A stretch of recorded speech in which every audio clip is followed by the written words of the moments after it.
Before Easter break, we finished chapter 15, Between the Wars. Now we're going to move into chapter 16, World War II, 1939 to 1945. Today we're going to cover section 1, Path to War.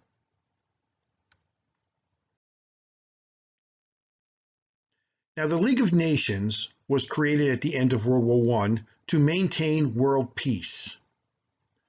The problem was that the United States was not a member. They feared getting dragged into future European wars and never joined. So the League of Nations could only use economic sanctions, no military force. Now ultimately, the League of Nations will prove to be weak and unable to handle serious problems. Hitler believed that Germany was destined to rule Europe. The concept of the master race, Aryan, or what they call in German, the Übermenschen. Now the Treaty of Versailles did limit Germany's military power. However, Hitler just ignored the treaty and started to rebuild the military. Britain and France, having their problems with the Great Depression, do nothing. Hitler sees this as weakness of the Allies.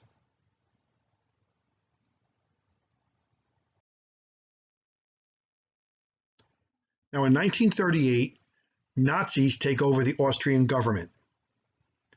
They merge with Germany in what becomes known as the Anschluss. There was no military force, very few people were hurt.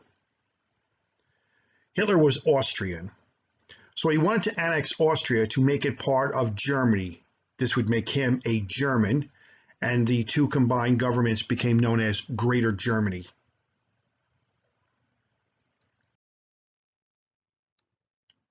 Hitler was not done. He next demanded the Sudetenland. This was a region of Czechoslovakia that borders Germany. There were 3 million ethnic Germans that lived there, and Hitler wanted them part of the Greater Germany. However, this would create a risk of war. There we see the area in blue. Now, the Munich Agreement. To avoid a war, the leaders of Britain, France, Germany, and Italy met in Munich and worked out a deal. Britain and France were not prepared for a major war. So Hitler and Mussolini met with Neville Chamberlain, the Prime Minister of Great Britain on the far left, and Edouard Daladier, the Prime Minister of France, who is in the middle, just to the left of Hitler in the picture. Daladier does not look thrilled to be standing next to Hitler. In fact, nobody there looks very happy. Even Mussolini looks like he wants to get out of there as quick as possible.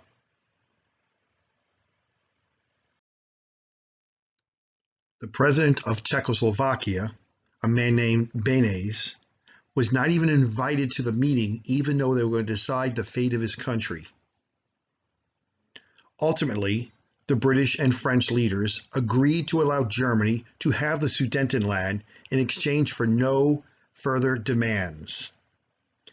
This becomes the policy of appeasement, given to demands to avoid a war.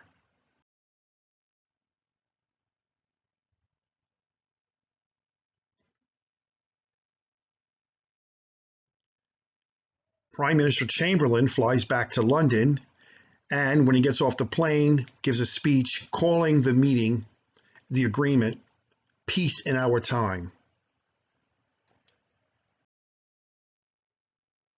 6 months later, German troops march in and take over the rest of Czechoslovakia. Britain and France now know they can't trust Hitler. There'll be no more appeasement, and both promise to protect Poland.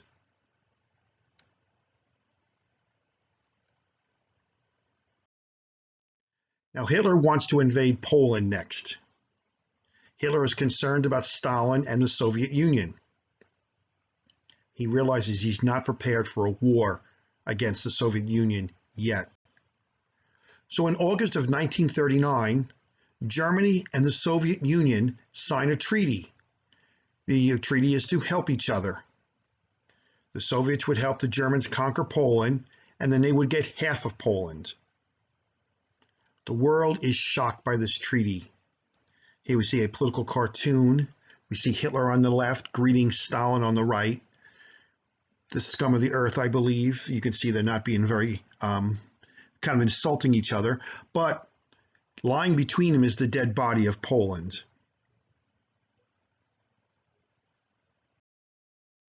This time, there would be no political meeting or appeasements.